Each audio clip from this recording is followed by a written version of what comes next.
চলেন আজকে আপনাদের সাথে আমাদের পেজের প্রিমিয়াম বাটারস্কচ কেকটার একটা লেয়ারিং প্রসেস ভিডিও শেয়ার করি।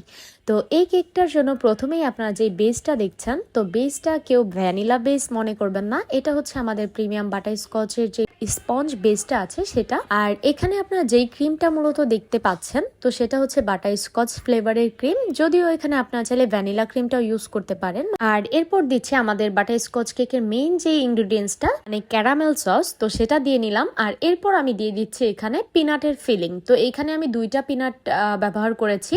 আর আমি দিয়েছিলাম মূলত এখানে চীনা বাদাম আর হচ্ছে আমাদের যে কাজু বাদামটা থাকে সেটা।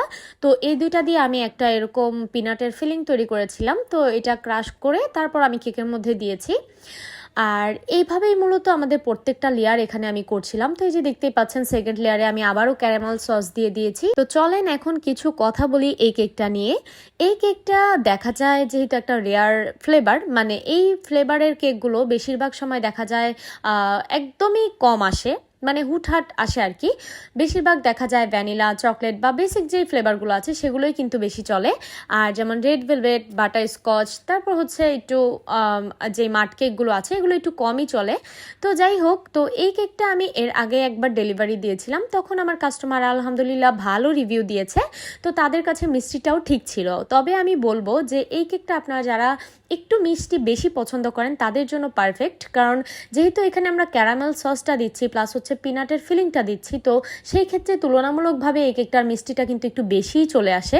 তো ওইবার আমার জন্য ঠিক ছিল, তাই এইবার আমি যখন এই কেকটা মেক করি তখন আমি ওইবারের পরিমাপ করেই এখানে কাজটা করছিলাম আর কি।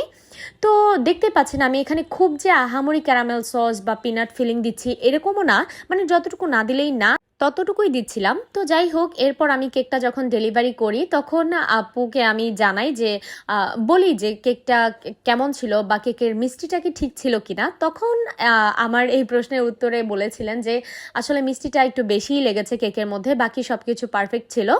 তো এরপর আমি একটু বলি খুলে যে আসলে যেহেতু ক্যারামেল সসটা এখানে দেওয়া হয় তাই এটা মিষ্টিটা একটু বেশি হয় তুলনামূলকভাবে। তো সেই জন্য তারপর আমার কথা ওনারা বুঝতে পারে। তবে আমার খুবই খারাপ লাগছিল, যদি আমি একটু আগে বলে নিতাম ওনাদেরকে যে এটা মিষ্টিটা একটু বেশি লাগবে তাহলে হয়তো বা তারা অন্য কোনো ফ্লেভার ট্রাই করতো।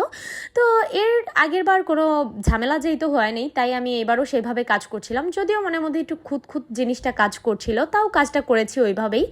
তো যাই হোক, ভুল থেকে আসলে মানুষের শিক্ষা হয়। তো এরপর থেকে আমি অবশ্যই কাস্টমারদেরকে বলে নিব যে এই কেকের মিষ্টিটা একটু বেশি হওয়ার কারণ কি বা হতে পারে। তো এই যে আমার প্রত্যেকটা লেয়ার আমি এভাবেই কমপ্লিট করেছি। বাট একটা কথা সত্যি যে যারা মিষ্টি একটু বেশি পছন্দ করেন তাদের জন্য এই কেকটা অনেক অনেক মজাদার একটা কেক হতে পারে। বাই দ্য ওয়ে, আপনারা যারা কেক নিতে চাচ্ছেন আমাদের পেজ থেকে, তাদের লোকেশন অবশ্যই গাজীপুরের ভিতরে হতে হবে, কারণ গাজীপুরের বাইরে আমরা কেক ডেলিভারি করি না। সবাই ভালো থাকবেন, আল্লাহ হাফিজ।